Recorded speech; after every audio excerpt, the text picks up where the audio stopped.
नमस्कार प्यारे विद्यार्थियों, एक बार फिर आपका स्वागत है MGCI के यूट्यूब चैनल पर।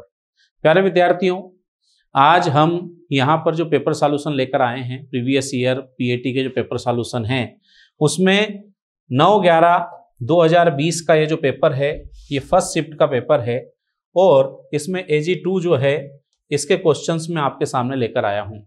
कुछ क्वेश्चन AG2 मतलब क्रॉप प्रोडक्शन के मैं कराऊंगा, कुछ क्वेश्चन लाखन झाला सर कराएंगे। उसके बाद इसी वीडियो में कुछ क्वेश्चन जो हॉर्टिकल्चर के आए हैं वो भूपेंद्र यादव सर आपको सॉल्व कराने वाले हैं। वीडियो के साथ अंत तक जुड़े रहें ताकि आपके हर एक प्रश्न का उत्तर यहाँ पर मिल सके।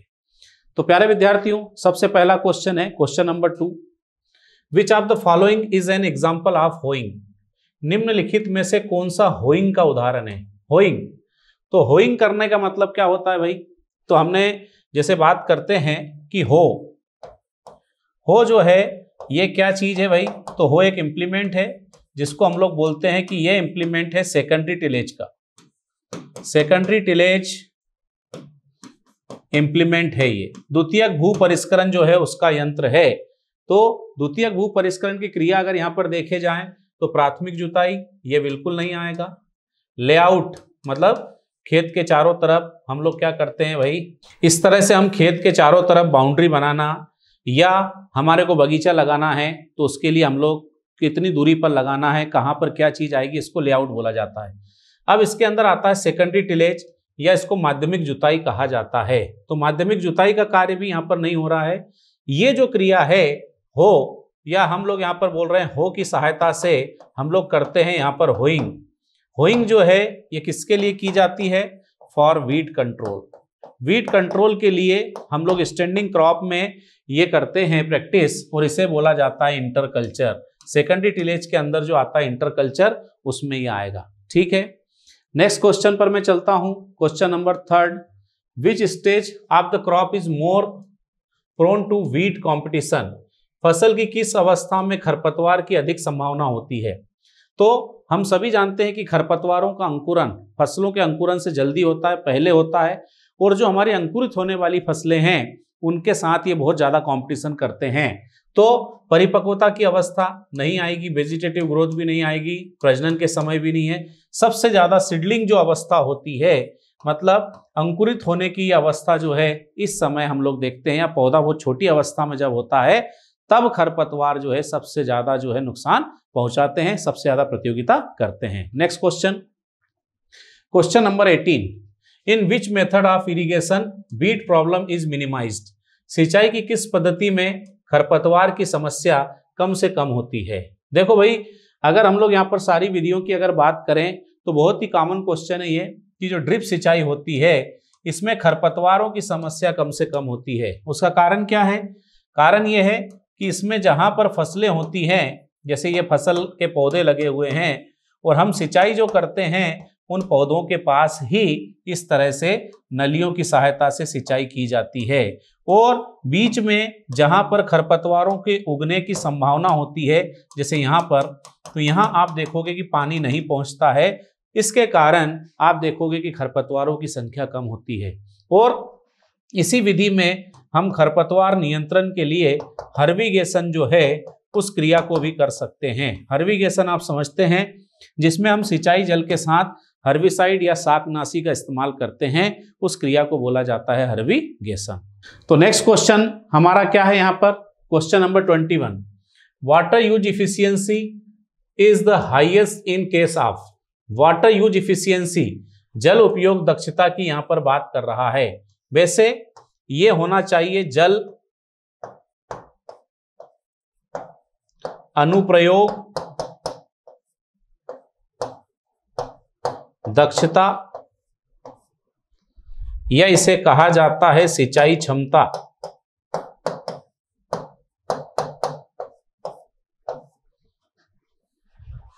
वाटर एप्लीकेशन एफिशिएंसी, या हम इसको बोलते हैं इरिगेशन एफिशिएंसी। ये अगर आप देखोगे तो ड्रिप या टपकाऊ विधि की सबसे ज्यादा है। अब यहां पर इसका मतलब ये हो रहा है कि ऐसी विधि जो सबसे ज्यादा जल को जड़ क्षेत्र में पहुंचा रही है, जो मेथड रूट जोन में सबसे ज्यादा वाटर पहुंचाती है उसकी हम लोग बोलेंगे हाईएस्ट है। अब हाईएस्ट ड्रिप इरिगेशन की आप देखोगे यहां पर होती है, कितनी होगी तो 70 to 90% जो है ये ड्रिप इरिगेशन की हम लोग बोलेंगे इरिगेशन इफिशियंसी या वाटर यूज बोलेंगे। इसके बाद स्प्रिंकलर की अगर देखा जाए तो 50 to 70% होती है, ये जो है हाईएस्ट या मैक्सिमम होती है ड्रिप की। फ्लड इरिगेशन की 25 to 35% है, इसको हम लोग बोलेंगे कि ये क्या होती है तो लोएस्ट होती है। फिर हमने कहा बेसिन मेथड जो है, हाँ ये जो सरफेस इरिगेशन की मेथड्स हैं उसमें सबसे ज्यादा हम लोग देखेंगे इसी की होती है, हम लोग बोलेंगे कि 35 to 50% के अप्रॉक्स इसकी इरिगेशन एफिशिएंसी होती है। ठीक है, तो यहां पर आंसर आ जाएगा ड्रिप। नेक्स्ट क्वेश्चन हम लोग देखते हैं, question number 23। In India monocropping of is very common. Bharat में मोनोक्रॉपिंग बहुत सामान्य है। मोनो का मतलब होता है सिंगल, वैसे यहां पर जो वर्ड यूज करना चाहिए वो आता है मोनोकल्चर। मोनोकल्चर वर्ड इसके लिए प्रॉपर वर्ड होता है, या इसको बोला जाता है एकल कृषि। इसमें एक ही फसल को बार बार उगाया जाता है। तो भारत में ज्यादा प्रचलित कौन सा है तो वो है राइस। राइस जो है ये भारत में मोनोक्रॉपिंग में या मोनोकल्चर में ज्यादा प्रचलित है। ठीक है, next question 28। Which year was regional rural bank established. क्षेत्रीय ग्रामीण बैंक की स्थापना किस वर्ष में की गई थी।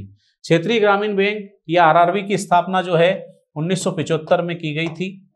हम लोग बात करते हैं किसके रिकमेंडेशन पर हुई थी, तो हम लोग बात करते हैं नरसिम्हा जो कमिटी है, नरसिम्हा कमिटी का जो रिकमेंडेशन था, सिफारिश थी, इसके ऊपर आप लोग देखोगे इस सिफारिश के कारण सबसे पहले आप देखोगे कि इसकी स्थापना हुई थी। कब हुई थी तो हम लोग देखते हैं ये स्थापना हुई थी 2 अक्टूबर 1975 को, 2 अक्टूबर 1975 को। और हमने कहा कि फर्स्ट जो आरआरबी खोली गई थी वो कहां थी, मुरादाबाद यूपी। ठीक है, नरसिम्हा जो कमिटी है उसकी रिकमेंडेशन पर 2 अक्टूबर को इसकी स्थापना हुई थी। पहली आरआरबी जो थी वो कहां पर खोली गई थी तो मुरादाबाद उत्तर प्रदेश। नेक्स्ट क्वेश्चन पर आता हूं, question number 31। The high yielding wheat varieties required irrigation eight there critical growth stage. अधिक उपज देने वाली गेहूं की किस्मों को अपने महत्वपूर्ण विकास चरणों में सिंचाई की आवश्यकता होती है। क्रिटिकल ग्रोथ स्टेज की बात की है तो आप जानते हैं कि व्हीट के अंदर आप देखेंगे 6 जो है क्रिटिकल ग्रोथ स्टेज मानी जाती है। जैसे फर्स्ट को हमने कहा CRI हो गया, सेकंड को हम लोग बोल रहे हैं टिलरिंग, टिलरिंग के बाद आता है जॉइंटिंग, टिलरिंग फिर जॉइंटिंग हो गया, जॉइंटिंग के बाद फ्लावरिंग, फ्लावरिंग के बाद अगर हम लोग बात करें तो मिल्किंग, और मिल्किंग के बाद आती है डफ स्टेज। तो इस तरह से आप देखोगे 6 स्टेजेस यहाँ पर होती है। सबसे इंपॉर्टेंट CRI है तो हम यहाँ पर आंसर लगाएंगे 6 जो है यहाँ हमारा आंसर हो जाएगा। ठीक है, next question, cauliflower is the indicator plant of. Deficiency बोल रहा है फूल गोभी किसकी कमी का सूचक पौधा है। तो वैसे तो अगर हम लोग देखें कि कॉलीफ्लावर जो है किसकी डेफिशिएंसी का होता है तो इसके अंदर मोलिब्डेनम आता है, नाइट्रोजन भी आता है और कैल्शियम भी आता है। तो यहां पर हम लगाते हैं मोलिब्डेनम। मोलिब्डेनम जो है ये हमारा आंसर हो गया। क्यों, क्योंकि व्हिपटेल जो होता है, व्हिपटेल डिजीज जो है इसकी वो किसकी डेफिशिएंसी से होती है, मोलिब्डेनम की डेफिशिएंसी से होती है। क्लियर ही आपको नजर आ जाएगा।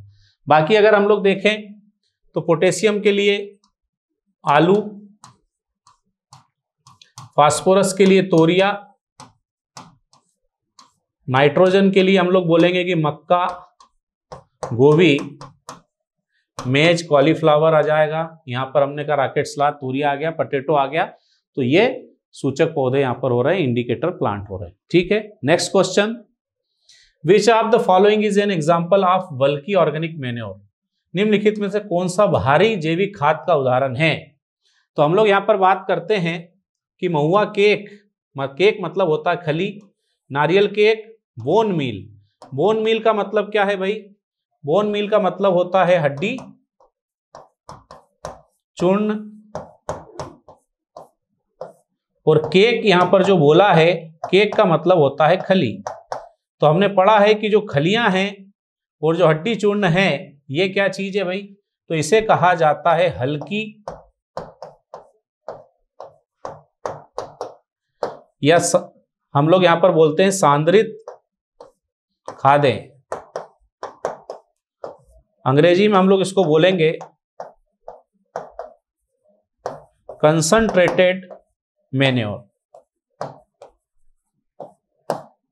ये हो गया। तो बचा क्या? Night soil. नाइट सॉइल जो है ये किस तरह की खाद है? तो ये भारी या जैविक खाद है। ये हमारा आंसर हो गया। नाइट सॉइल मतलब मानव मलमूत्र से बनी हुई खाद को नाइट सॉइल हम लोग यहां पर कहते हैं। ठीक है। Next question 36। Nitrification means conversion of. नाइट्रीकरण का अर्थ है किसका रूपांतरण? तो नाइट्रीकरण में क्या होता है भाई? हम लोग बात करते हैं कि अमोनियम जो है से नाइट्रेट का बनना, इसे कहा जाता है नाइट्रीकरण। अमोनियम से नाइट्रेट का बनना क्या कहलाता है? नाइट्रीकरण। तो हम लोग यहां पर देखते हैं अमोनियम 2 नाइट्रेट, ये हमारे सामने लिखा है NH4+2 NO3। इसे बोला जाएगा क्या? तो इसे बोला जाएगा नाइट्रिफिकेशन। 2 स्टेज में ये होता है। सबसे पहले अमोनियम आयन जो होता है उससे नाइट्राइट आयन बनता है, जो कि नाइट्रोसोमोनास के कारण बनता है। फिर नाइट्राइट से नाइट्रेट बनता है, और ये किसके कारण होता है? तो नाइट्रोवेक्टर के कारण होता है। और याद रखना, नाइट्रीकरण एक तरह की ऑक्सीकरण प्रोसेस है। 2 बार यहां पर ऑक्सीकरण होता है, तब ये चीज बनती है। ठीक है। Next question 50। The harmful toxic compound present in Neem cake is. Neem cake मतलब नीम की खली में मौजूद हानिकारक विषाक्त यौगिक है। क्लियर? ये पॉइंट आपको लिखाया गया है क्लास में, आप जानते ही हैं। और ये है निम्बिया। निम्बिया जो है ये नीम की खली में पाया जाता है। जबकि रेजिन की अगर हम लोग बात करें तो ये होता है केस्टर। केस्टर का मतलब है अरंडी। अरंडी में ये मिलता है। फिर जेट्रोपोइन किसमें मिलता है भाई? तो जेट्रोफा, या ऐसा बोले कि ये किसमें मिलेगा? रतन जोत।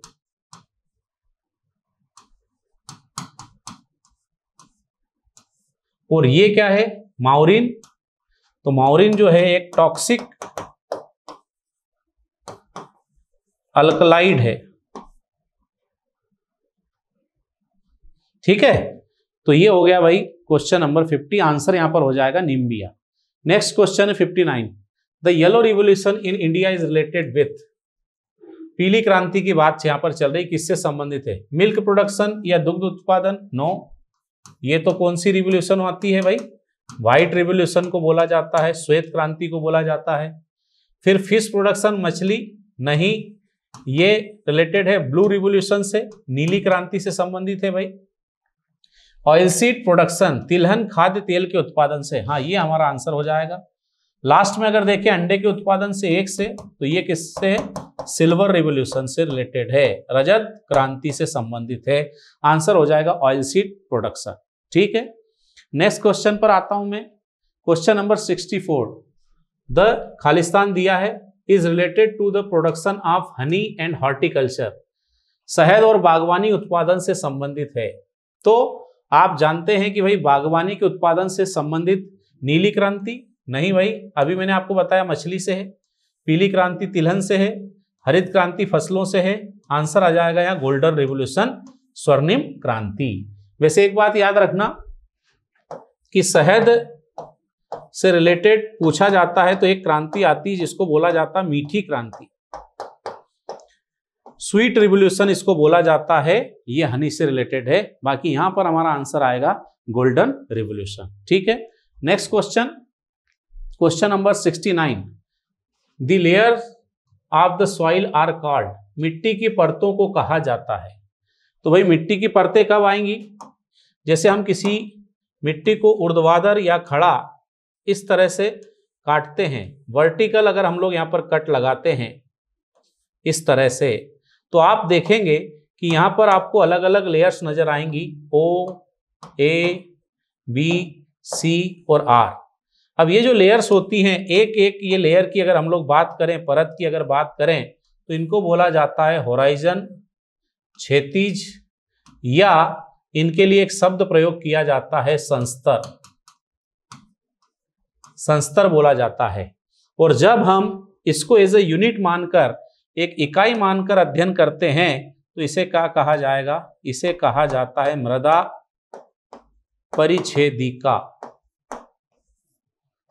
या हम लोग इसको बोलेंगे सॉइल प्रोफाइल। ये तो यहां हमारा आंसर हो जाएगा होरिजोन या क्षैतिज। टेक्सचर अलग चीज है। टेक्सचर का मतलब होता है relative percentage of sand, silt and clay, मतलब मृदा में सैंड, सिल्ट और क्ले के परसेंटेज को बोलते हैं। डेंसिटी आप जानते ही हो, वेट ऑफ यूनिट वॉल्यूम, मतलब किसी हम लोग आयतन की, फिक्स आयतन की सहिति को बोलते हैं।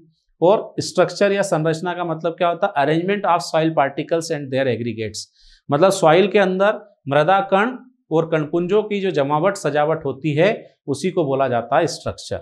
ठीक है, नेक्स्ट क्वेश्चन पर चलते हैं। 71, growing of two crops simultaneously on the same piece of land with a defined row pattern is known as, एक निश्चित पंक्ति पैटर्न के साथ भूमि के एक ही टुकड़े पर एक साथ दो फसलें उगाने को किसके रूप में जाना जाता है? तो सबसे पहले अगर हम लोग यहां बात करें, यहां पर मोनोक्रॉपिंग, तो ये नहीं आएगा भाई। मोनोक्रॉपिंग कैसे आएगा? इंटरक्रॉपिंग का मतलब कतारों के बीच में हम लोग लगाते हैं। सीक्वेंस क्रॉपिंग, ये भी नहीं आएगा। क्यों? क्योंकि सीक्वेंस क्रॉपिंग में हम एक के बाद एक फसल की कटाई करते हैं, इसके बाद तुरंत खेत को तैयार करके दूसरी फसल की बुआई कर देते हैं, ये भी नहीं आया। एक साथ बोने की बात आ रही है, तो हम लोग क्या बोलेंगे? मिक्स्ड क्रॉपिंग इसे कहा जाएगा, मिक्स्ड क्रॉपिंग। क्योंकि यहां पर हमसे बात की डिफाइंड रो अरेंजमेंट बोल दिया, हम लोग इसका आंसर लगाएंगे मिक्स्ड क्रॉपिंग। ठीक है, नेक्स्ट क्वेश्चन पे हम लोग चलते हैं। 73, to get the maximum benefit of crop rotation, one crop must be included in the rotation, फसल चक्र का अधिकतम लाभ पाने के लिए रोटेशन में एक फसल को शामिल किया जाना चाहिए। अब वो फसल कौन सी है? तो सब आप जानते हो, अनाज, तिलहन, केस। हाँ, पल्स क्रॉप जो है इनको जरूर शामिल करना चाहिए, और उसका रीजन ये होता है नाइट्रोजन फिक्सेशन। आप जानते हो कि फसल चक्र का मेन उद्देश्य होता है कि सॉइल की फर्टिलिटी को मेंटेन रखना है, मृदा उर्वरता को बनाए रखना है, ये हम लोग जानते हैं। तो उर्वरता को अगर आप बनाए रखना चाहते हैं, तो इसके लिए दलहनी फसलें होना चाहिए, नाइट्रोजन का फिक्सेशन करती है इसलिए। ठीक है, next question 79, nursery area required for seedling of rice of 1 hectare field, 1 hectare क्षेत्र के लिए चावल के अंकुर के लिए कितने नर्सरी की आवश्यकता होती है? तो हम लोग यहां पर बोलते हैं कि 1/10 से 1/20 हेक्टेयर जो है, या इसको बोला जाएगा एक तरह से कि 500 से 1000 वर्ग मीटर की नर्सरी यहां पर होनी चाहिए। आंसर हमारा यहां पर अगर दोनों दिया रहे तो ये आएगा या फिर ये आएगा। तो 1/10 मतलब 0.1 हेक्टेयर जो है, ये हमारा यहां पर क्या हो जाएगा? आंसर हो जाएगा। ठीक है, नेक्स्ट क्वेश्चन हम लोग देखते हैं। Who is the father of operation flood? Operation flood, operation flood क्या है? तो आप जानते हो इसको कहा जाता है व्हाइट रिवॉल्यूशन। व्हाइट रिवॉल्यूशन या श्वेत क्रांति के जनक है डॉक्टर वर्गीस कुरियन। वर्गीस कुरियन को माना जाता है, जबकि एमएस स्वामीनाथन कौन है? तो आप देखोगे father of Indian green revolution.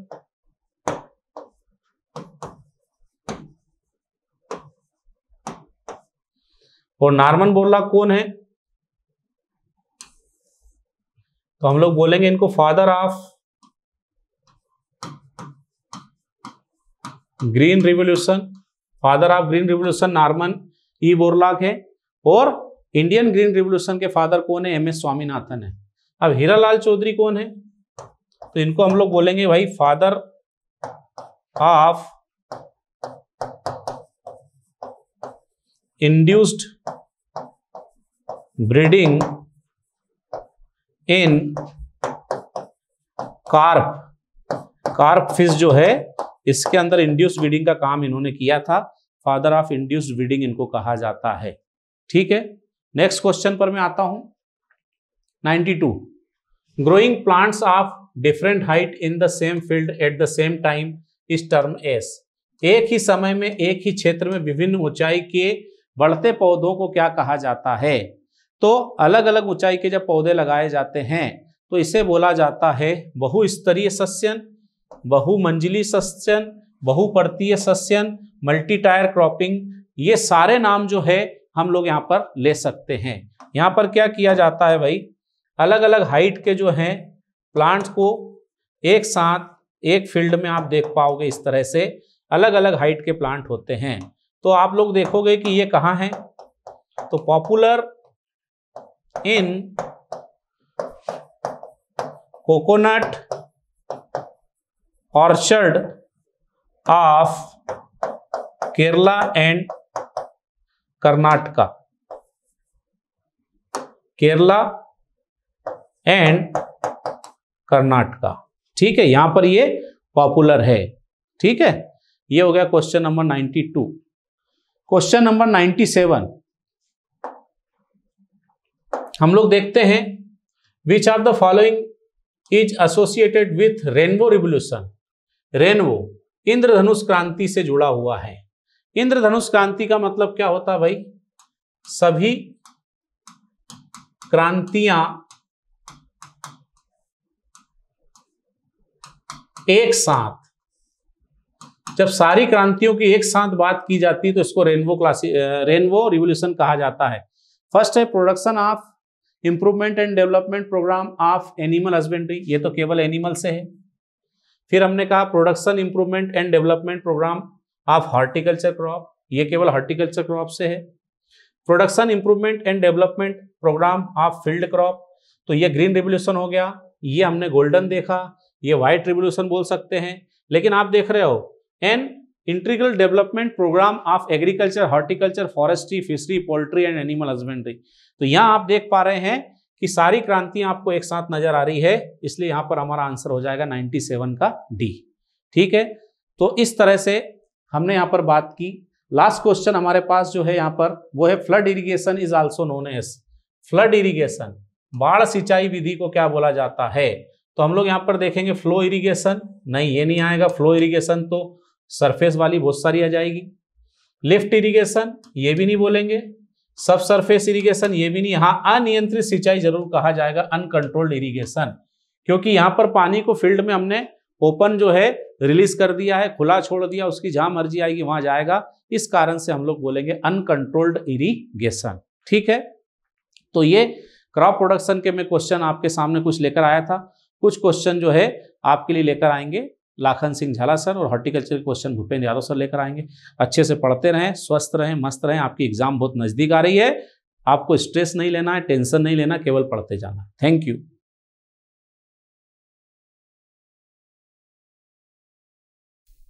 Sir जय हिंद, स्वागत है आपका MGCI के डिजिटल लर्निंग प्लेटफॉर्म पर। और आज हम लोग बात करने वाले हैं प्रीवियस ईयर के जो क्वेश्चंस पेपर हैं उनके सॉल्यूशन पर।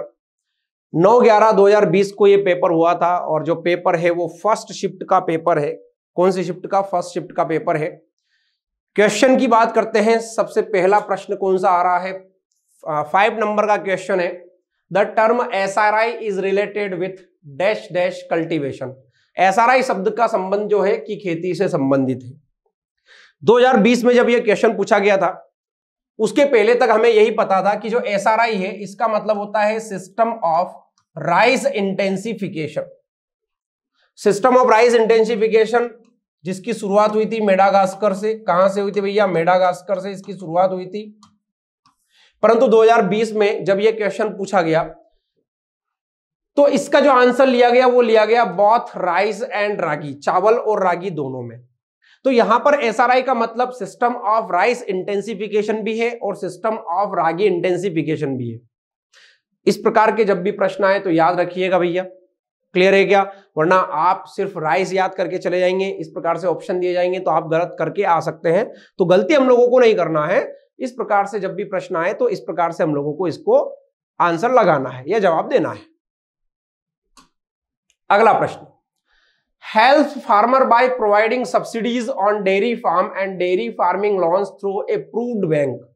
अनुमोदित बैंकों के माध्यम से डेयरी फार्म और डेयरी फार्मिंग ऋण पर सब्सिडी प्रदान करके किसानों की मदद कौन करता है?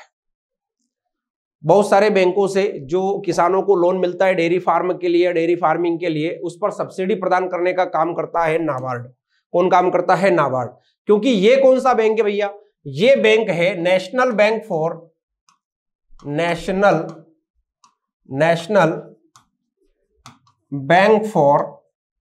Agriculture and rural development. ठीक है, ये कृषि और ग्रामीण विकास का बैंक है जिसकी स्थापना हुई थी 12 जुलाई 1982। 12 जुलाई 1982 में। ठीक है, तो जो नाबार्ड होता है वो क्या करता है? वो सब्सिडी प्रदान करने का काम करता है। अगला, which one is a tillage tool? इनमें से कौन सा टिलेज टूल या जुताई का उपकरण है? ठीक है, सिकल क्या काम करता है? ये क्या काम करता है भैया? ये प्लगिंग का काम करता है। ये प्लगिंग का काम करता है, यानी कि ये जुताई का काम करता है। ठीक है, ये क्या काम करता है? ये कटिंग का काम करता है। ये कटिंग का काम करता है, यानी कि कटाई का काम करता है। ये क्या काम करता है? ये छिड़काव का काम करता है। स्प्रेइंग का काम करता है। किसका काम करता है? स्प्रेइंग या छिड़काव का काम करता है। और ये क्या काम करता है? ये भी कटिंग का काम करता है, कटाई का काम करता है। अब हमसे पूछा है कि टिलेज टूल, तो आपको पता होना चाहिए टिलेज की परिभाषा क्या होती है। टिलेज की परिभाषा वह प्रक्रिया जिसमें मृदा का यांत्रिक उलटफेर होता है, सॉइल का मैकेनिकल मैनिपुलेशन होता है। अब इन तीनों में तो सॉइल का मैकेनिकल मैनिपुलेशन नहीं हो रहा है, मृदा का यांत्रिक उलटफेर नहीं हो रहा है, एक के अंदर ही हो रहा है। किसके अंदर? ए के अंदर। तो आंसर है ए आगरा। अगला question, in India taken care and credit need for agriculture and rural development. Agriculture and rural development NABARD. अभी मैंने आपको बताया है एग्रीकल्चर एंड रूरल डेवलपमेंट का काम कौन करता है? नाबार्ड करता है। आईसीएआर का क्या काम करता है? आईसीएआर जो है वो शिक्षा का और अनुसंधान का काम करता है। एसबीआई तो खुद एक बैंक है। एफसीआई की बात करें तो फूड कॉर्पोरेशन ऑफ इंडिया, ये क्या करता है? ये एमएसपी पर फसलों को खरीदने का काम करता है। क्लियर है क्या? और फसलों के भंडारण का काम करता है। High dose of phosphorus fertilizer में reduce availability to the plants. Phosphorus उर्वरक की उच्च खुराक से पौधों में की उपलब्धता कम हो जाती है। यहां पर हम लोगों से एंटागोनिस्टिक इफेक्ट पूछा जा रहा है। एंटागोनिस्टिक इफेक्ट हम लोगों से पूछा जा रहा है। विपरीत प्रभाव हम लोगों से पूछा जा रहा है। क्या पूछा जा रहा है? विपरीत प्रभाव। विपरीत प्रभाव का मतलब है कि अगर एक बढ़ता है तो दूसरा क्या होगा? कम होगा। एक बढ़ेगा तो दूसरा कम होगा। यहां पे देखो, जब नाइट्रोजन बढ़ता है, कौन बढ़ता है? जब नाइट्रोजन बढ़ता है जब नाइट्रोजन बढ़ेगा, नाइट्रोजन जब बढ़ता है तो कॉपर जो होता है वो कम हो जाता है। जब कॉपर बढ़ता है तो जो आयरन होता है वो क्या हो जाता है? वो कम हो जाता है। जब फास्फोरस क्या होता है? बढ़ता है, तो जो जिंक होता है वो क्या हो जाता है? कम हो जाता है। तो यही हम लोगों से पूछा गया है। आंसर आ जाएगा डी दिल्ली। विपरीत प्रभाव, एंटागोनिस्टिक प्रभाव से ये प्रश्न था। अगला, according to direction and length offsets are to dash dash dash type. दिशा और लंबाई के अनुसार ऑफसेट प्रकार के होते हैं। ऑफसेट जो होते हैं वो दो प्रकार के होते हैं। एक होता है परपेंडिकुलर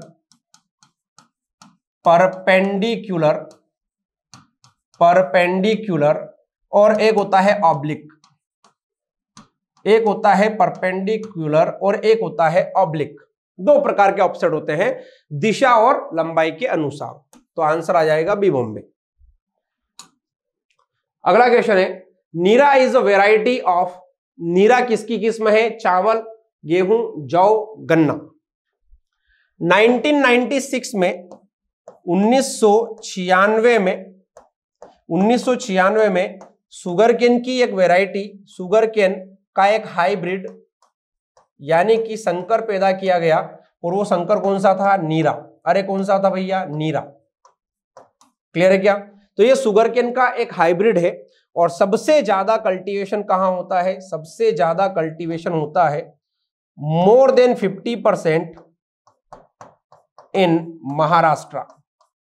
50% से ज्यादा खेती इसकी कहां होती है? महाराष्ट्र में। तो ये शुगर केन की, अगर ऑप्शन में शुगर केन नहीं दिया जाए, अगर ऑप्शन में वो कुसुम दे दे, क्या दे दे भैया? कुसुम दे दे, सैफ्लॉवर दे दे या साफ्लॉवर दे दे, तो आंसर साफ्लॉवर।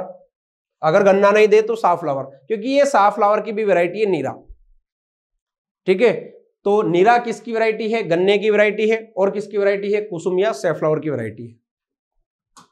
अगला, among the following which is not under the classification of surveying, निम्नलिखित में से कौन सा सर्वेक्षण के वर्गीकरण के तहत नहीं आता है?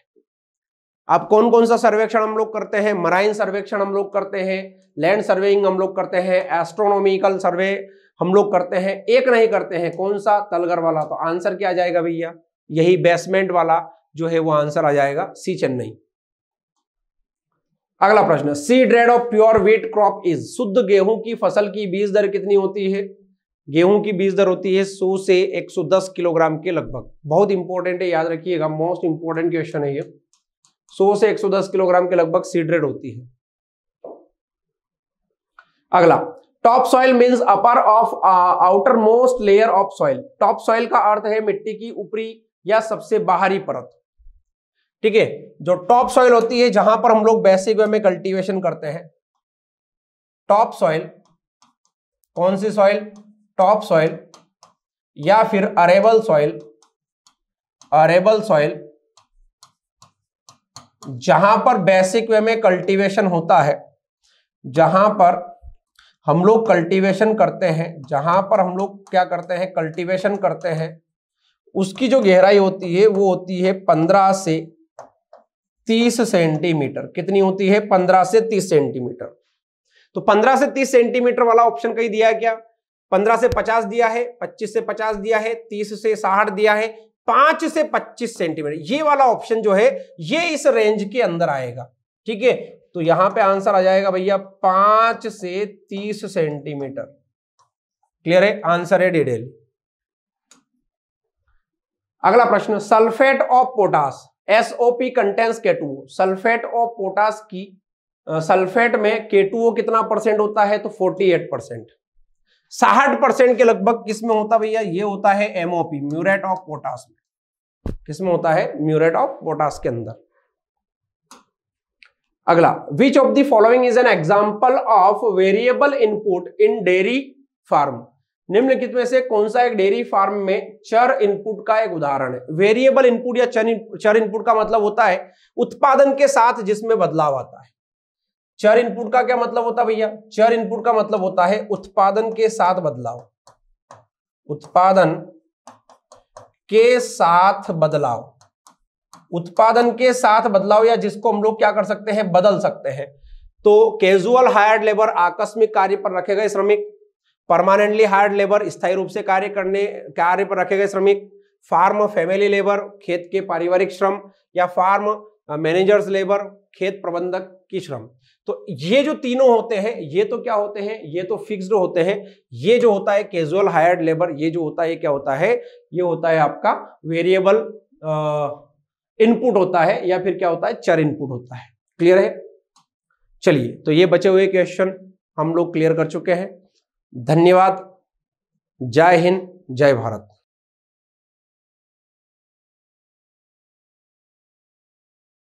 नमस्कार प्यारे बच्चों, मैं भूपेंद्र यादव आप सभी का MGCI के YouTube चैनल पर बहुत बहुत स्वागत करता हूं।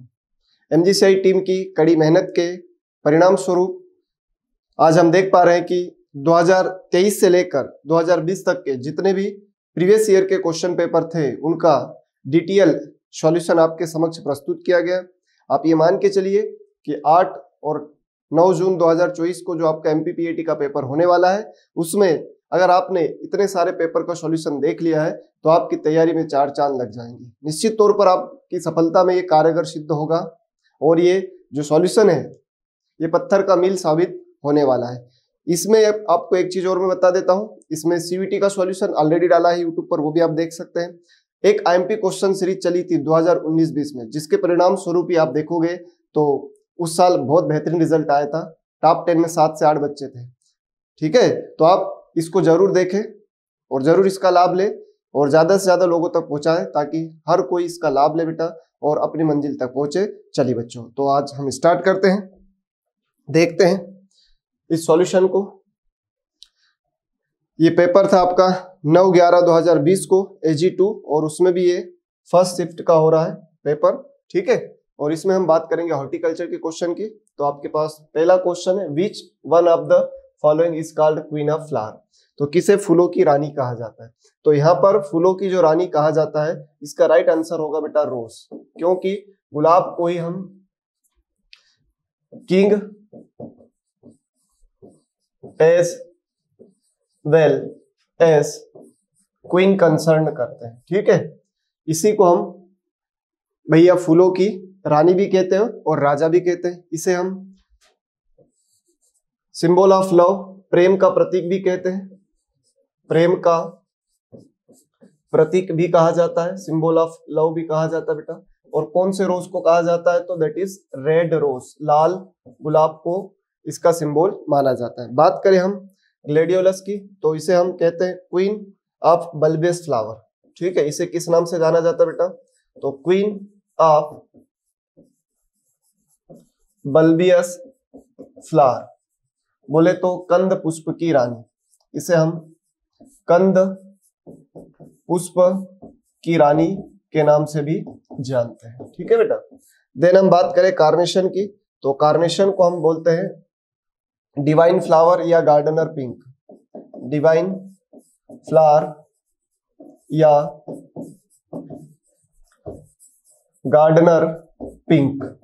ठीक है, बात करें हम टुलिप की, तो टुलिप के लिए सच कोई ऐसा कॉमन नेम नहीं है, लेकिन इसके संबंधित एक महत्वपूर्ण तथ्य मैं आपको बता दूं। एशिया का सबसे बड़ा टुलिप गार्डन जम्मू कश्मीर में है। एशिया का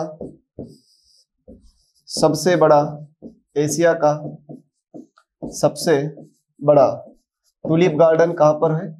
तो एशिया का जो सबसे बड़ा टुलिप गार्डन है ये J&K में है, जिसको हम बोल रहे हैं जम्मू एंड कश्मीर। एशिया का सबसे बड़ा टुलिप गार्डन कहां पर है? जम्मू कश्मीर में। पिछली बार इसमें करीबन 20 लाख लोगों का बताया गया था डेटा की देखने का, इतना सुंदर है ना, तो काफी अच्छा गार्डन है।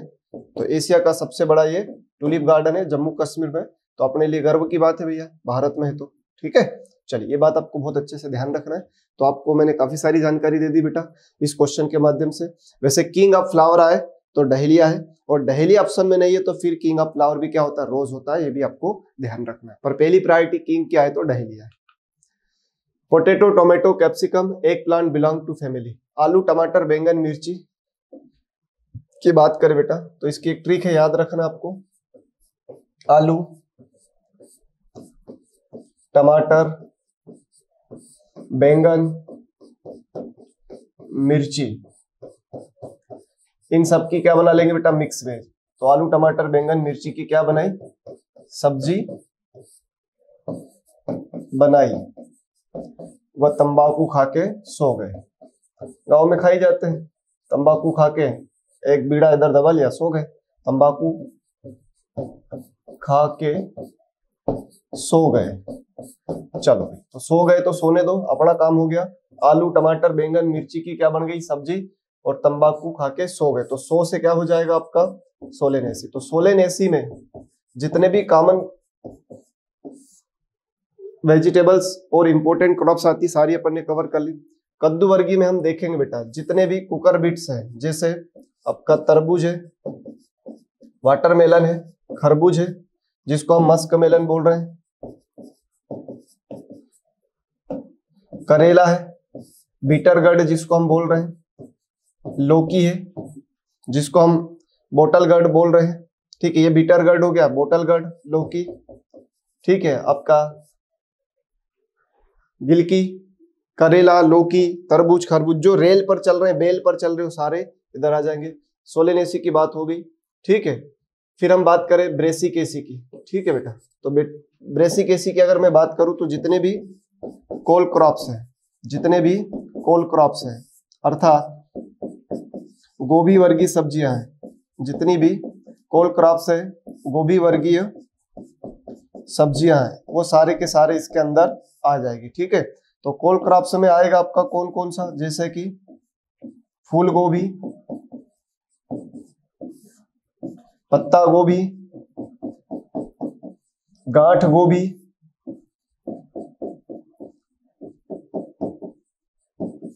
उसके अलावा यदि हम देखें बेटा इधर तो केल आता है, चाइनीज केबेज आता है, ब्रुसेल्स स्प्राउट आता है, ये सब आता है, ठीक है। लेग्यूमिनेसी को हम बोलते हैं फेबेसी, तो मटर है, चौला है, जिसको लोबिया कहते हैं, तो दलहनी फसलें आती है, ठीक है बेटा।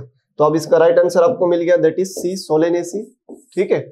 चलिए नेक्स्ट क्वेश्चन की ओर बढ़ते हैं।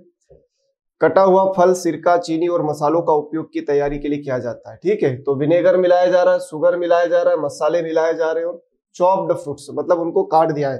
तो फल सब्जियों को काट कर मसालों के साथ पीट कर बनाया गया पदार्थ क्या कहलाता है, तो इसकी बात हो रही बेटा, तो इस पदार्थ को हम बोलते हैं चटनी। तो इसका राइट आंसर आएगा ए, चटनी, क्योंकि जैम में कोई मसाला नहीं मिलाते, जेली में भी नहीं मिलाते, मार्मलेड भी नहीं बनाते, ठीक है। जैम बनाने के लिए हमें फलों का रस चाहिए कि फलों का गूदा, तो हमें चाहिए फ्रूट पल्प, फलों का गूदा, फ्रूट पल्प चाहिए, कितना चाहिए बेटा, 45%, ठीक है। जेली बनाने के लिए हमें चाहिए फ्रूट जूस, अर्थात फलों का जलीय रस, कितना चाहिए बेटा, तो ये चाहिए अपने को 45%, ठीक है। मुरब्बा या कैंडी, ठीक है, तो मुरब्बा या कैंडी बनाने के लिए हमें 50% के आसपास फ्रूट पल्प चाहिए होता है, ठीक है, मार्मलेड या मुरब्बा बनाने के लिए। और इसका जो TSS होता है मुरब्बे का, वो होता है 65% तक, ठीक है। यहीं पर मैं बता दूं आपको, जैम का TSS होता है 68% और जेली का TSS होता है 65%, टोटल सॉल्युबल सॉलिड, कुल विलेय ठोस, ठीक है बेटा। चलिए, to which one of the following is the term aril, aril से रिलेटेड है। देखो अब एरिल से रिलेटेड है तो लीची से, क्योंकि एप्पल जो है ये एक तरह से हम देखें तो लेप नंबर 34 अपनी ट्रिक है, आप सभी को याद है, लोकाट एप्पल पियर, तो ये होता है पोम टाइप का फ्रूट होता है, ठीक है। मैंगो की अगर बात करें तो दैट इज ड्रूप स्टोन, या इसी को हम किस नाम से जानते हैं बेटा, ड्रूप स्टोन को हम, इसको हम जानते हैं ड्रूप स्टोन या अस्टिल फल, ठीक है। ड्रूप स्टोन या इसको हम किस नाम से जान रहे हैं बेटा, अस्टिल फल के नाम से भी जान रहे हैं, ठीक है। अमरूद की बात करें तो अमरूद का फल मल्टीसीडेड बेरी होता है, मॉर्फोलॉजी के हिसाब से पूछा गया था। तो लीची में एरिल होता है, जनरली लीची का जो एरिल होता है वो फ्लेसी एरिल होता है ना, लीची में क्या होता है, फ्लेसी एरिल होता है, ठीक। और एरिल शब्द अनार के लिए भी लिखा जाता है, लेकिन वहां पर वो कुछ न कुछ हिंट देगा, जूसी सीड कोड एरिल ऐसा देगा, तो ध्यान रखना, जूसी सीड कोड एरिल आ जाए तो फिर वो अनार के लिए होता है, ठीक है भाई। तो ये डिफरेंट टाइप के आपसे पूछ लिए जाते हैं, तो मैंने आपको बता दिया, इसका राइट आंसर आएगा ए। आधुनिक कैनिंग के जनक कौन है, father is considered of modern canning, तो कैनिंग के जो पापा है that is M Nicolas Appert साहब है, ठीक है। लुईस पास्चर साहब ने क्या दिया था, तो इन्होंने पाश्चुरीकरण के बारे में बताया बेटा, पाश्चुराइजेशन के बारे में बताया, ठीक है। तो पाश्चुरीकरण की बात करें तो इसका टेम्परेचर हमेशा 100 डिग्री सेल्सियस से कम रखा जाता है, ठीक। तो राइट आंसर हो गया सी। और ये कैनिंग के साथ साथ किसके भी पिताजी हैं, तो ये father of fruit and vegetable preservation भी कंसर्न किया जाता है, फादर ऑफ फूड साइंस भी कहा जाता है इनको। तो father of fruit and vegetable preservation, father of fruit and vegetable preservation भी इनको कंसर्न किया जाता है। नेक्स्ट है ICR का इंस्टीट्यूट है, IIHR, Indian institute of horticulture research is located. तो आप सभी को पता है कि यहाँ पर कौन सा इंस्टीट्यूट है और कहाँ है, तो भैया ये आपका रिसर्च इंस्टीट्यूट है। प्रॉपर इसका नाम देखें हम तो दैट इज हिसार घट्टा बेंगलुरु कर्नाटका, ठीक है, हिसार घट्टा बेंगलुरु कर्नाटका। एस्टेब्लिशमेंट ईयर 1968, और ये किस नदी के किनारे स्थित है, तो उस नदी का नाम है अर्का। इसीलिए यहाँ से जो भी वैरायटी रिलीज होती है उसके नाम के आगे क्या लगा होता है, अर्का लगा होता है। IHR से जो भी वैरायटी रिलीज होती है, like Arka Rakshak is the variety of tomato, Arka Samrat is the variety of tomato, triple disease resistant variety of tomato, then Arka Niketan is the famous variety of onion. Many series of Arka in the market. They are released from the Hisarghatta, Bengaluru, Karnataka. Then ICR, many institutes are located there, but famous institute in field of agriculture, that is ICAR, Indian Council of Agricultural Research, establishment year 16th of July 1929. Who at present DG of ICR, that is Dr. Himanshu Pathak. Okay. Then Simla, now again important horticulture famous institute located there, that is CPRI, Central Potato Research Institute, establishment year आए तो 1949, ठीक। और यहाँ से जो भी variety निकलती है उसके नाम के आगे क्या लगा होता है, कुफरी, जैसे कुफरी चंद्रमुखी है, कुफरी अलंकार है, कुफरी ज्योति है, कुफरी बहार है, कुफरी जवाहर है, कुफरी जीवन है, कुफरी ज्योति है, कुफरी बादशाह है, कुफरी गिरिराज है, कुफरी गिरधारी है। They are many series of kufri released from the CPRI, Central Potato Research Institute. And now FRI बात करें हम तो फॉरेस्ट रिसर्च इंस्टीट्यूट देहरादून, जहां से हर साल वन रिपोर्ट जारी की जाती है और इसी वन रिपोर्ट के हिसाब से MP में सबसे ज्यादा फॉरेस्ट एरिया होता है, ये हम सब जानते हैं। सो काफी जानकारी आपको मिल गई बेटा, आगे बढ़ते हैं।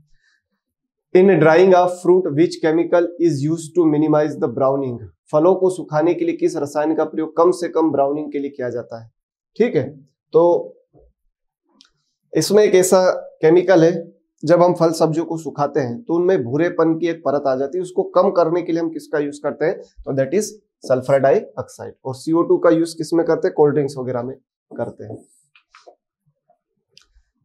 Branch bending for crop regulation is common in, देखो ब्रांच बेंडिंग किसमें करते हैं, बेंडिंग का काम झुकाने का। तो जनरली जो बेंडिंग होता है वो हम देखेंगे गुआवा में होता है ना, इस तरह से हम इसको बेंड कर देते हैं। क्या फायदा होता है बेंड करने से, तो जो एपिकल डोमिनेंस है, ठीक है बेटा, जो एपिकल डोमिनेंस होता है ऑक्सिन के कारण होता है। एपिकल डोमिनेंस किसके कारण होता है, शीर्ष प्रभाविता, जिसको हम बोलते हैं शीर्ष प्रभाविता, जिसको हम कह रहे हैं, ये ऑक्सिन के कारण होती है, ठीक है। तो ऑक्सिन को जब हम बेंड कर देंगे तो इसका जो एपिकल डोमिनेंस का नेचर है वो फिनिश हो जाएगा और मैक्स टू मैक्स ब्रांच, ज्यादा से ज्यादा शाखाएं किधर बढ़ेगी, हॉरिजॉन्टल बढ़ेगी। और जब शाखाएं जितनी ज्यादा हॉरिजॉन्टल होती है उतना ज्यादा अच्छी क्वालिटी का प्रोडक्शन मिलता है। ये आप किसी भी प्लांट में देख सकते हैं, जितनी नंबर ऑफ हॉरिजॉन्टल ब्रांचेस होगी उतनी अच्छी गुणवत्ता का हमें प्रोडक्शन देखने को मिलता है। तो ये बेंडिंग का प्रोसेस महाराष्ट्र में किया जाता है और किसमें किया जाता है, अमरूद में किया जाता है। कौन सी वैरायटी में करते हैं, देसी और टॉल वैरायटी जो होती है उनमें करते हैं, ठीक है। चलिए, मैंगो में भी एक तरह का बेंडिंग होता है, ठीक है, लेकिन स्पेलिंग का थोड़ा सा डिफर है, यहाँ पर ए आता है। इसके अलावा मैंगो में हम रिंगिंग करते हैं, छल्ले बना देते हैं जिससे CN अनुपात बढ़ जाता है। नींबू लाइम लेमन में ऐसा कुछ टेक्निकली होता नहीं, पपाया में भी कुछ ऐसा टेक्निकली कॉमन प्रैक्टिस है नहीं तो यहाँ पर जरूर अपन जिक्र करते बेटा, ठीक है। चलिए, तो right answer should B A, guava. Branch bending झुकाने का कार्य फसल नियमन के लिए हम किसमें करते हैं, गुआवा में करते हैं। The Acharya Jagdish Chandra Bose Indian botany garden is located, देखो बेटा, एक होता है नेशनल बोटनिकल गार्डन जो कि लखनऊ में, नेशनल बोटनिकल गार्डन लखनऊ में, और इंडियन बोटनिकल गार्डन जो कि इनके नाम पर डिवोटेड है, आचार्य जगदीश चंद्र बोस, ठीक है। बोस साहब काफी फेमस व्यक्ति रहे, जैसी बोस साहब इन्होंने कई सारे सिद्धांत थ्योरी दिए जो आप बायोलॉजी में पढ़ते हैं, फिजियोलॉजी में पढ़ते हैं। तो ये कहां पर है, तो एट प्रेजेंट ये जो है कोलकाता में। अब कोलकाता तो ऑप्शन में ही नहीं, अब वेस्ट बंगाल दार्जिलिंग है और शिवपुर कोलकाता, हावड़ा। तो ये नाउ डेज अगर हम देखेंगे तो हमें कहा देखने को मिलता है, शिवपुर, हावड़ा, वेस्ट बंगाल, कोलकाता, ठीक है। तो ये हावड़ा जो है कोलकाता के आसपास जगह है, उसी के हिसाब से पश्चिम बंगाल में। अब देखो ऑप्शन में 2 जगह पश्चिम बंगाल दिया था, है ना, इसलिए थोड़ा सा कंफ्यूजन हो सकता था। तो राइट आंसर आएगा शिवपुर, शिवपुर कोलकाता, आचार्य जगदीश चंद्र बोस के नाम पर है। इंडियन बोटनिकल गार्डन ध्यान रखना है, लेकिन नेशनल बोटनिकल गार्डन आ जाए तो आपको लखनऊ याद रखना है। चंडीगढ़ की बात आई है तो एशिया का सबसे बड़ा गुलाब गार्डन है, एशिया का सबसे बड़ा, एशिया का सबसे बड़ा गुलाब गार्डन है, रोज गार्डन है, एशिया का या इंडिया का, जो कि चंडीगढ़ में, जो कि किसके नाम पर है, डॉक्टर जाकिर हुसैन के नाम पर है, डॉक्टर जाकिर हुसैन। और इसको जो डिजाइन किया था नेकचंद सैनी साहब ने किया था, ये भी आपको ध्यान रखना है, ठीक है। बेंगलुरु को ऑल्सो एक बहुत फेमस नाम से जाना जाता है, city of garden Bengaluru, seed city Jalna, जैसे हम जानते हैं सीड बीजों का शहर जालना है, वैसे बगीचे का शहर बेंगलुरु को कहा जाता है। रोज सिटी आ जाए तो चंडीगढ़ को कहा जाता है, ध्यान रखना बेटा। विच one of the following is used in low concentration for preserving guava pulp. अमरूद के गूदे को किसके द्वारा प्रिजर्व किया जाएगा, तो मैंगो और गुआवा इन दोनों के पल्प का जो प्रिजर्वेशन किया जाता है दैट इज केएमएस, ठीक है। केएमएस के द्वारा जितने भी कलर लेस है, रंगहीन है, उनका किया जाता है। साथ ही आम अमरूद का जो गूदा है, पल्प है, उनका भी प्रिजर्वेशन केएमएस पोटेशियम मेटाबाइसल्फेट से किया जाता है, ठीक है। पोटेशियम बेंजोएट कुछ होता नहीं, जरूर सोडियम बेंजोएट होता है, सोडियम बेंजोएट होता है जो प्रिजर्वेशन के काम में आता है। किन के लिए, जितने भी रंगीन उत्पाद है उनके लिए हम इसका बहुत अच्छे से उपयोग करते हैं, ठीक है। सिरके की बात करें तो अचार है, चटनी है, इन सब में प्रिजर्वेशन के लिए डाला जाता है, ठीक है बेटा। इथेनॉल तो बाई प्रोडक्ट है, एनर्जी क्रॉप के रूप में इसका प्रोसेसिंग किया जा रहा है। Curing is an essential operation for the storage, भंडारण के लिए क्यूरिंग एक आवश्यक है। तो आपने सुना होगा फ्लेम या फायर क्यूरिंग, है ना, फ्लेम पिलिंग आपने पढ़ा था, फ्लेम पिलिंग। तो उसी तरह से सुखाने के लिए क्यूरिंग किया जाता है। किसमें किया जा रहा है, तो ये ऑनियन में किया जा रहा है, तो right answer should be C होगा, ध्यान देना है, ठीक है भाई। चलिए, robusta is the famous group of, that is banana. Robusta जो है, रोबस्टा है, नेंद्रेन है, ठीक है, डॉर्फ कैवेंडिस है, रजेली है, पुवन है, मंथन है, दूध सागर है, अमृत सागर है, लाल वेलची है, FAIH4 है, ट्रिपल जीनोम वाली जो वैरायटी टेट्राप्लाइड है। These are the group of robusta, sorry these are the varieties of banana. ये सब की सब केले की किस्म है। और मार्टमैन फेमस वैरायटी है, याद रखना बेटा, ठीक है, मार्टमैन है, बहुत फेमस वैरायटी है। पुवन, रस्थली, काफी सारी वैरायटियां हैं। गुआवा की बात करें तो इधर L49 लखनऊ 49 है, इलाहाबाद सफेदा है। सरदार अमरूद जिसको हम कह रहे हैं L49 को, इलाहाबादी सफेदा अलग है, L49 लखनऊ 49, सरदार अमरूद राजबद्री, ठीक है, इलाहाबादी सफेदा, लखनऊ सफेदा is the variety of mango. उसके अलावा हरीजा है, चित्तीदार है, ऐसी कई सारी वैरायटियां हैं, ठीक है, ललित है। ये सब किसकी वैरायटी बेटा, अमरूद की। बेहट कोकोनट है। बनाना मैंने बता दिया। मैंगो में तो काफी सारी वैरायटी है, जैसे पूसा अरुणिमा है, अल्फांजो है, चौसा है, दशहरी है, लंगड़ा है, नीलम है, तोतापरी है, ठीक है, पूसा अरुणिमा है, ठीक है, निरंजन है, मधुलिका है। ये सब मैंगो की वैरायटी है। ग्रेप्स की अगर मैं बात करूं बेटा तो Delight, Perlette, Cheema Shahi, Bhokri, Kali Sahebi, Thompson Seedless, most important variety. तो these are the varieties of common fruits. Dragon plant belong to family. Dragon plant किस में आता है, तो दैट इज कैक्टेसी। ये कैक्टस है, ड्रैगन प्लांट कैक्टस की तरह होता है, नागफनी की तरह, तो याद रखना। एस्टेरेसी में मैरीगोल्ड, सोलिनेसी की अपनी भी बात हुई थी। पॉलीगेनेसी में आप देखोगे तो आपका बकवीट आता है ना, पॉलीगेनेसी में।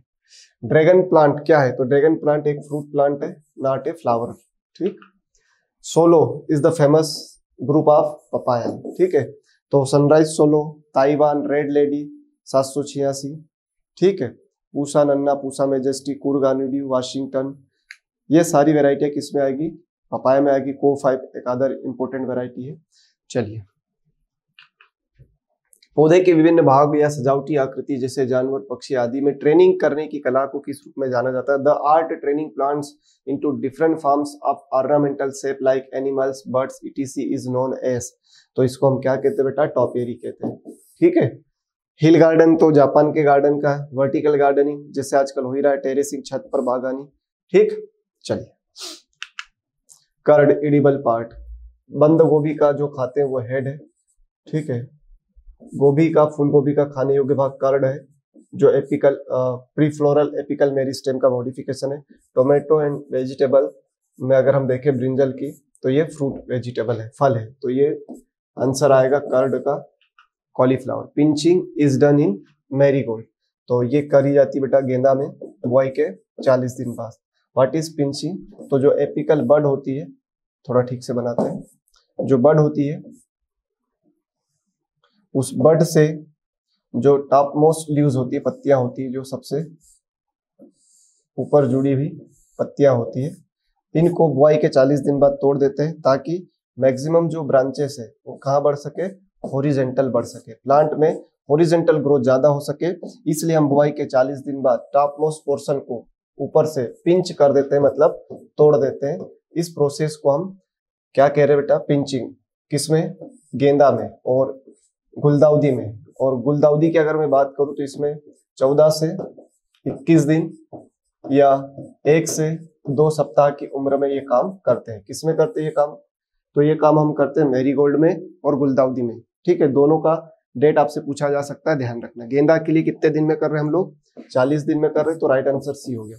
यही सेम प्रोसेस ग्राम में की जाती है, चने में। तो ग्राम में इसको हम किस नाम से जानते हैं? तो ग्राम में हम इसको जानते हैं बेटा निटिंग के नाम से या खुटाई के नाम से। इसी प्रोसेस को हम कॉटन और टोबैको में जानते हैं टॉपिंग के नाम से। ठीक, चलिए। Minimum TSS concentration in jam that is 68%, ध्यान रखना। Neera is extracted from, neera किससे प्राप्त की जाती है? तो नारियल से क्या बनाया जाता है बेटा? नीरा बनाया जाता है। और ताड़ से ताड़ी बनाई जाती है, सेब से साइडर बनाई जाती है, साथ ही सेब से फेनी भी बनाई जाती है। लेकिन जब फेनी बनाते हैं तो उसमें फेनी बनाने के लिए सेब प्लस काजू लिया जाता है ना, सेब प्लस काजू से फेनी बनती है, गोवा की फेमस दारू है। चलो, आम से वैसे इंपॉर्टेंट जो चीज बनती है वो बनता है आपका पानक, जिसको हम स्क्वेस बोल रहे हैं, पानक या स्क्वेस जिसको हम बोल रहे हैं वो बनाया जाता है। वैसे आम से माजा बनाई जाती है, स्लाइस बनाई जाती है, अचार बनाया जाता है आम से, कई सारी बाई प्रोडक्ट बनाए जाते हैं। संतरे से मार्मलेड बनाया जाता है बेटा। ठीक, तो ये हो गया सारी लिस्ट। चलिए, तो अभी नीरा की बात हुई, तो नीरा जो होता है फ्रूट जूस एक्सट्रैक्ट किया जाता है। ठीक, किससे? तो नारियल से। तो ये थे बेटा आपके PAT में जो क्वेश्चन आए थे 2020 के पेपर का, उनका detail solution. Thank you so much, बहुत बहुत धन्यवाद।